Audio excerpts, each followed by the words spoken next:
Tim here for Family Unit. We're having a blast with this xTool M1 Laser Engraver. So check this out. We made a puzzle. Not one of those hokey ones with the generic pieces everybody else makes, those big giant pieces 6-year-olds use. This looks like a legitimate puzzle and it fits together very nice. How did we do it?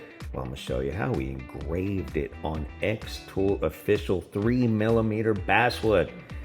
You have to use the xTool wood, otherwise you don't know what kind of results you're going to get. So here's this really cool app. There's several of these online, and you can design a puzzle with all kinds of jiggliness, I call them, and jitter, and you can change the tab size to whatever you want. You make them as big or as small as you want, and these are freely available online. There are several of them. I got this one on GitHub, but you can use this and it exports to an SVG, which is perfect.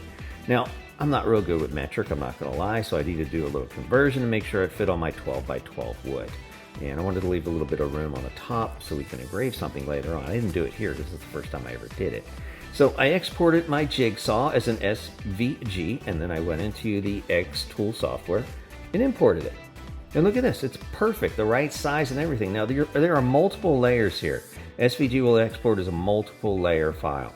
And each one of these layers, you have to tell it what you want it to do.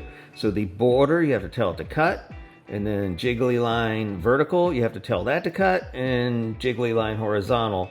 I'm sure there's terms for this. I have no idea what they are. You can fill that in the comments below if you want to do that. But you need to tell them exactly what you want to do. And I switched this to inches so I didn't drive myself crazy. And again, you can make it as big as the platform. I think the wood here is about 12x12. You could go that big if you wanted to. And just tell it exactly what to do. And of course my xTool M1 wasn't connected here, and I need to do that before I told it what to do. So I ran up my stairs with my little feet and got it connected to show you exactly how this works. So I did some material tests before I did this, and I wanted to make sure I knew exactly what kind of level of engraving I was going to do. I wanted to print this, but I don't have the mechanism to print yet. We are working on that, and we'll have that in a future video. I'll show you how to print on these things in full color. It'll be amazing. So here it is. I took this picture, and I didn't capture the original ones. I just did the same exact procedure with a different picture. Here's the lovely and talented Felicia. And you can crop this picture. You can leave it in full color. You really don't have to dither it using the bitmap image here. And it did a great job with my color image on my screen. I didn't have to do anything to it. I didn't set it to the goofy comic book settings or the rough black and white settings. I just left it here, and the dithering was just wonderful. Size it up to that puzzle. Make sure it's the exact same size. You can go over a little bit too, but on mine I wanted to leave a little bit of a border so I could put a title on top of it. I'm going to give it as a gift. I think it's a really cute gift. I mean, to give somebody a puzzle with their picture on it, I mean, how rare is that? It's kind of really cool. Nobody's really done that before. So here's the original here, and again, you can cycle through all this stuff, and I didn't use any of them. You can do that if you think you have better results, but and again, depending on the wood and your time and the resolution you want to put this at, you may want to mess with some of these settings. Now mine took a long time. I think it was upwards of 3 hours just for the engraving itself. The cut was pretty quick, but the engraving took a long time, but it looks really good as you saw at the beginning, and I'll show you again here. So I've got all these to cut. I'm going to have all these lines, the border, the outside border, and the squiggly lines vertical, and the squiggly lines, I guess the jigsaw lines you call them. Would you call them the jigsaw lines? Yeah, I guess so. You want to make sure those are cutting, because you don't want to score those and you don't want to engrave those. You need those pieces to fall apart, otherwise you don't have a puzzle. You got something you can't take apart. You want to be able to take this apart and put it in a box and give it to somebody, and they put it together like, oh my god, I got a puzzle with my face on it. How cool is that? I was messing around with the layers here, trying to get something a little bit different color so I wouldn't drive myself crazy. I wanted to make sure that picture was exactly the same size as my puzzle, and that's probably the hardest part of this entire project. That, and you have to wait for hours. So you really shouldn't leave the room while your laser engraver is engraving or cutting.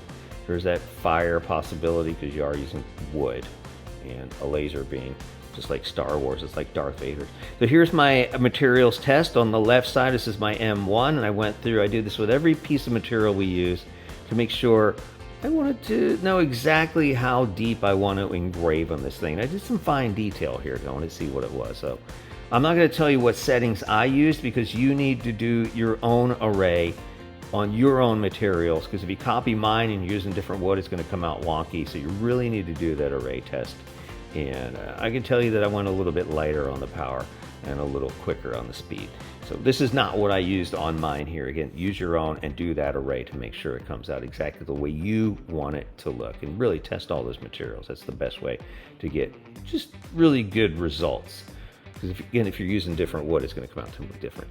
Now here's something interesting. I wanted to take my DPI up to 300, but then it came back and yelled at me and said, hey, this file's too big. I can't shoot this across Wi-Fi. So I dumped it down. What was the DPI we used? Do you remember? I think it was 180? 140. 140 we settled on. And this looks pretty good for 140. Look at this. This is just a standard old color image we took on one of our cruises. So engrave that. Again, it took a couple hours to do that. And then it's cutting the jigsaw now. This was pretty quick. The cut was pretty quick. And it cut all the way through for the most part. There was a little piece I had to kind of peel off there 3 hours later. Look at that. Now I left some space on the top. I didn't finish it because this was kind of a test project. I'd never done this before. I've always wanted to make my own puzzle.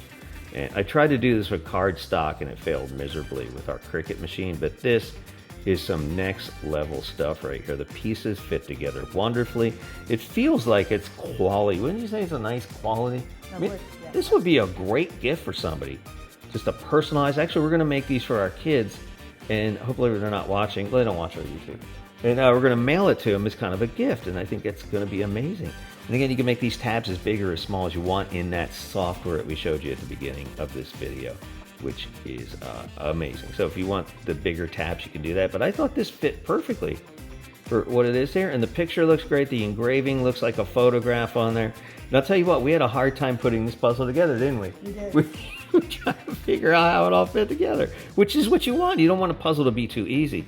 Great quality, super fun project you can do with your xTool M1.